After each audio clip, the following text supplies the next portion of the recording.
Hello সবাইকে, welcome back to my channel Shrabani's creation. আজকের ভিডিওটা আমি শিরোকে দিয়ে স্টার্ট করলাম। আজকে ভাইয়ের জন্য একটা স্পেশাল দিন ছিল। আমি বদ্দাদা, ভাই আর সত্যদা চলে গেছিলাম ওর অ্যাডমিশনের জন্য হোটেল ম্যানেজমেন্ট অফ ইনস্টিটিউট পৈলানে। আমরা ঢুকছি, এই যে রিসেপশনের ওখানে ওরা সবাই কথা বলছিল আর আমি একটুখানি ভিডিও করে নিচ্ছিলাম। ওনাদের বিহেভিয়ার খুব ভালো ছিল। এবার আমরা তিনজন মিলে যাচ্ছিলাম ওর ক্যাম্পাসটা দেখতে। অ্যাকচুয়ালি রাস্তাটা অনেকটাই ছিল ভিতরের। এই যে আমি পৌঁছে গেছি ক্যাম্পাসটার সামনে। এবার আমরা যাব দেখতে। ভিতরটা খুব সুন্দর ছিল, এত নিট অ্যান্ড ক্লিন ছিল সমস্তটা। আর অনেক বড় বড় ক্লাসরুম, আর কিচেনটা ছিল সব থেকে বড়।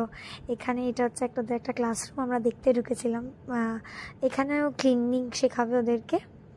আর এখানে না আরেকটা জিনিস আছে, এই যে রুমটা আমার স্পেসিফিক্যালি এত ভালো লেগেছে না এই জায়গাটা, সত্যি। আর এটা ওদের একটা নতুন ক্লাসরুম তৈরি হয়েছে। এই যে কিচেনটা এত বড়, এখানে মানুষ রোস্ট হয়ে যাবে এই ওভেনগুলোর উপরে। সমস্ত কিছু